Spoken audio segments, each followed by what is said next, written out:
नमस्कार दोस्तों, स्वागत है आप सभी का एक बार फिर से अड्डा एमसीक्यू जीके में। दोस्तों, राजस्थान समान पात्रता परीक्षा की जो हमारी क्लासेस चल रही है, ये क्लासेस चल रही है दोस्तों सब्जेक्ट वाइज। और आज जो हमारे क्लासेस है ये शुरू हो रही है दोस्तों सेकेंडरी लेवल, ग्रेजुएशन लेवल और दोस्तों हाईकोर्ट एलडीसी के लिए भी ये उपयोगी होगी। और ये क्लासेस होगी दोस्तों सब्जेक्ट राजस्थान जियोग्राफी की। इसमें भी हम आज टॉप 20 प्रश्नों को शुरू करने वाले हैं। और दोस्तों आपको बता दूं कि हमारे कला संस्कृति क्लासेस चल ही रही है, उसकी प्लेलिस्ट अलग बनी है दोस्तों। Rajasthan CET exam art and culture नाम से कंप्यूटर की भी चल रही है, राजस्थान सीईटी एग्ज़ाम कंप्यूटर नाम से प्लेलिस्ट बनी है। तो सबकी अलग अलग प्लेलिस्ट बनी है और आज हमारी जियोग्राफी की है, तो जियोग्राफी की अलग प्लेलिस्ट बना दी जाएगी। इसके पश्चात दोस्तों हम विज्ञान की भी करेंगे, राजस्थान पॉलिटी भी करने वाले हैं। आपकी एग्ज़ाम डेट दोस्तों फरवरी में है, आपकी आ गई है, आपने देखा होगा। तो शुरू करने से पहले अगर आपने इस चैनल को सब्सक्राइब नहीं किया तो इस चैनल को सब्सक्राइब कर लें, पास में स्थित बेल आइकन भी दबा लें ताकि समय समय पर आपको दोस्तों नोटिफिकेशंस मिलते रहें। इस चैनल पर दोस्तों इसी प्रकार के प्रश्नों के वीडियो आते रहते हैं, इसी प्रकार के क्लासेस अपलोड होती रहती है। इस चैनल को ज़रूर सब्सक्राइब करें। चलिए आते हैं हमारे पहले प्रश्न की ओर। आज के पहला प्रश्न है दोस्तों हमारे राजस्थान जियोग्राफी का कि राजस्थान को कितने प्रमुख भौतिक विभागों में बांटा गया है या फिर बांटा जा सकता है। दोस्तों बांटा जा सकता है। तो दोस्तों अगर राजस्थान की बात करें तो राजस्थान को मुख्यतः कितने 4 भौतिक विभागों में बांटा जा सकता है। तो दोस्तों पहले की बात करें तो पहला है दोस्तों पश्चिमी मरुस्थलीय मैदान। पश्चिमी मरुस्थलीय प्रदेश या पश्चिमी मरुस्थलीय मैदान। दूसरे की बात करें तो दूसरा है दोस्तों आपके अरावली मध्यवर्ती प्रदेश, अरावली मध्यवर्ती प्रदेश। तीसरे की बात करें तो तीसरा है दोस्तों पूर्वी बेसिन, पूर्वी बेसिन। और चौथे की बात करें तो चौथा है दोस्तों दक्षिण पूर्वी हाड़ौती मैदान, दक्षिण पूर्वी हाड़ौती मैदान या हाड़ौती प्रदेश। तो ये 4 भाग है मुख्यतः दोस्तों।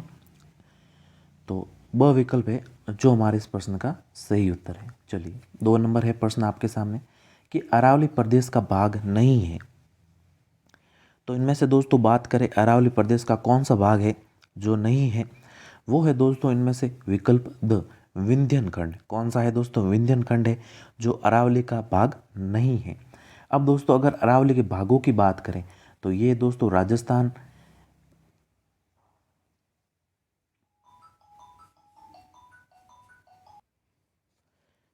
अब इसमें दोस्तों अगर अरावली की स्थिति को देखें तो आप सभी जानते हैं कि अरावली राजस्थान के मध्य से इस प्रकार से होकर निकलती है।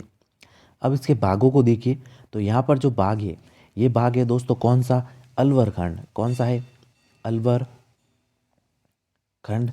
यहाँ पर देखें तो ये भाग है दोस्तों जयपुर खंड, जयपुर खंड।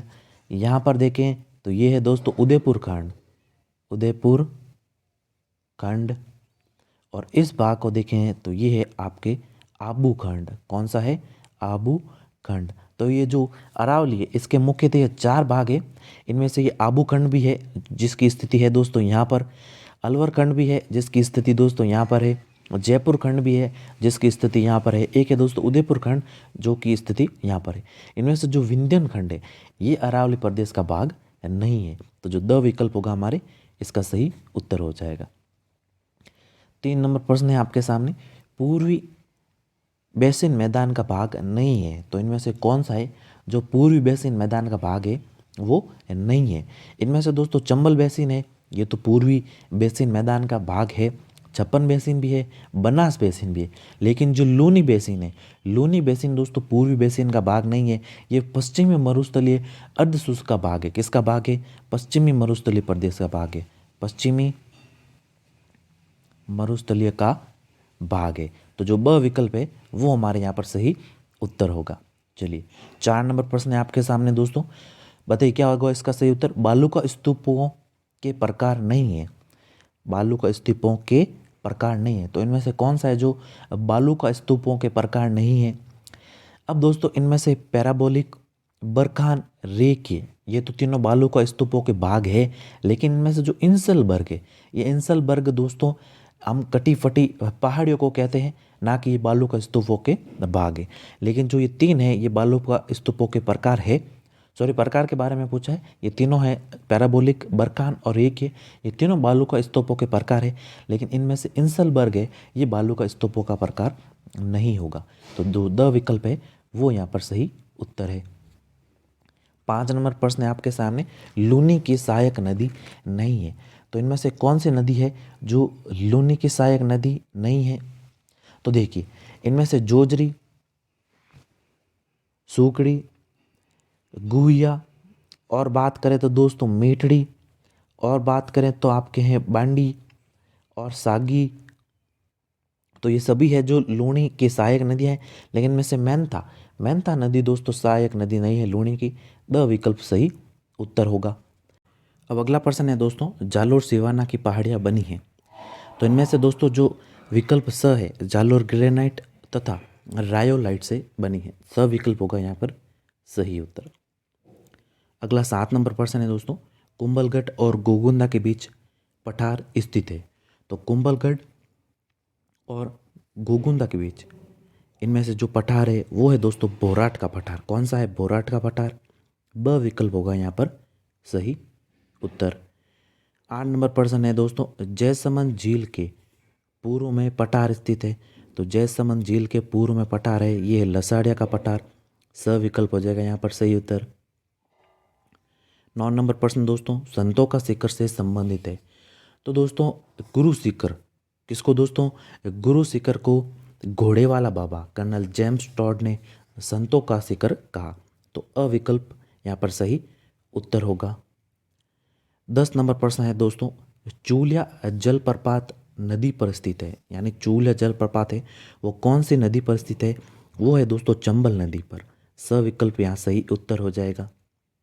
11 नंबर प्रश्न है, दक्षिण पूर्वी पठार के दो भाग हैं। तो इनमें से दक्षिणी पूर्वी पठार के दो भाग कौन कौन से हैं? ये है दोस्तों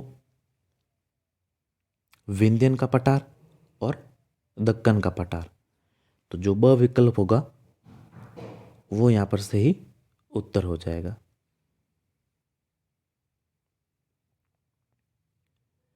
अगला है दोस्तों 12 नंबर प्रश्न कि राजस्थान में कौन सी जलवायु नहीं पाई जाती? तो राजस्थान में शुष्क जलवायु पाई जाती है, अर्ध शुष्क भी पाई जाती है, आर्द्र भी पाई जाती है, लेकिन जो ध्रुवीय है ये नहीं पाई जाती। द विकल्प सही हो जाएगा। 13 नंबर प्रश्न दोस्तों, कर्क रेखा किस जिले से गुजरती है? तो ये तो आसान प्रश्न है दोस्तों। आप सभी जानते हैं कि कर्क रेखा राजस्थान के दक्षिणी जिले डूंगरपुर और एक दोस्तों बांसवाड़ा से गुजरती है। ये तो दोस्तों आसान प्रश्न ही है। स विकल्प यहाँ पर सही उत्तर होगा। 14 नंबर प्रश्न है आपके सामने, कोपेन ने जलवायु के वर्गीकरण का आधार माना है। तो दोस्तों जो जलवायु का वर्गीकरण है को जो कोपेन द्वारा किया गया, अति महत्वपूर्ण जो प्रश्न बनता है इस टॉपिक से दोस्तों। तो कोपेन के वर्गीकरण को पूरा अवश्य पढ़ के जाएं। तो दोस्तों कोपेन ने जलवायु वर्गीकरण का जो आधार माना है वो आधार माना है किसे दोस्तों? तापमान को। किसे माना है? तापमान को। स विकल्प होगा यहाँ पर सही उत्तर। बाकी दोस्तों टिवारता का भी है, टिवारता ने भी दोस्तों जलवायु का वर्गीकरण किया था। लेकिन जो कोपेन का जलवायु वर्गीकरण है ये अति महत्वपूर्ण है दोस्तों। एक ना एक प्रश्न तो एग्जाम में जरूर बनता है इस टॉपिक से। चलिए 15 नंबर प्रश्न है आपके सामने, वर्षा को जलवायु प्रदेशों के वर्गीकरण का आधार माना है। अब ये प्रश्न पूछा है दोस्तों कि वर्षा को जलवायु प्रदेशों के वर्गीकरण का आधार किसने माना है? कोपेन ने तो माना किसे दोस्तों? तापमान को। किसे माना? तापमान को। और थॉर्नवेट ने किसने?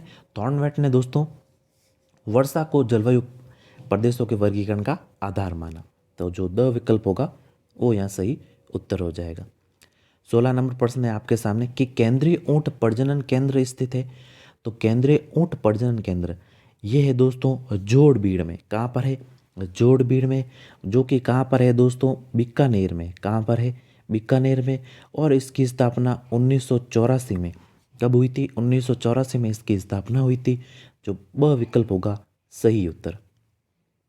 17 नंबर है आपके सामने दोस्तों प्रश्न कि राजस्थान में गधों का मेला लगता है। ये भी अच्छा प्रश्न दोस्तों।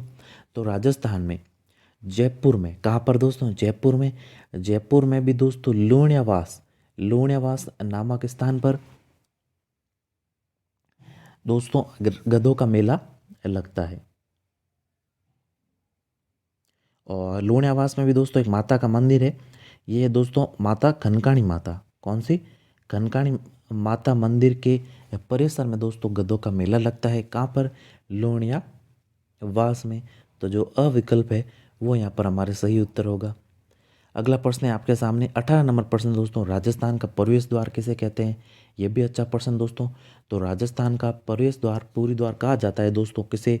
भरतपुर को। किसे कहा जाता है? भरतपुर को। जो ब विकल्प होगा वो यहाँ पर सही उत्तर होगा। तो ध्यान रखिएगा, राजस्थान का प्रवेश द्वार या फिर दोस्तों पूरी द्वार वो कहा जाता है भरतपुर को।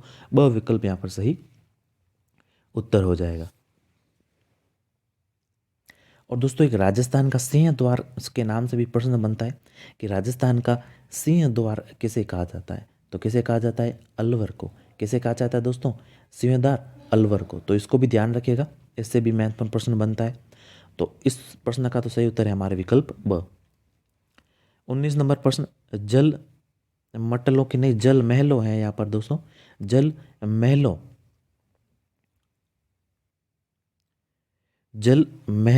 की नगरी कहा जाता है। तो दोस्तों जल महलों की नगरी किसे कहा जाता है? ये कहा जाता है दोस्तों डीग को। डीग भरतपुर। किसे कहा जाता है? डीग भरतपुर को। अविकल्प हो जाएगा सही उत्तर।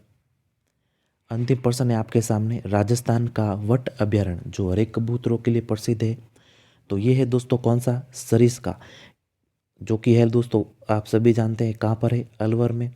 हरे कबूतरों और मोर के लिए ये दोस्तों प्रसिद्ध है। तो अविकल्प है वो हमारे यहाँ पर सही उत्तर है। तो ये थे दोस्तों राजस्थान के जियोग्राफी के 20 महत्वपूर्ण इंपॉर्टेंट प्रश्न। राजस्थान की सीईटी की परीक्षा देने वालों और जो भी राजस्थान हाईकोर्ट एलडीसी की परीक्षा देने वाले हैं उनके लिए दोस्तों ये क्लास महत्वपूर्ण साबित होगी। तो उम्मीद है ये क्लास आपको पसंद आई होगी।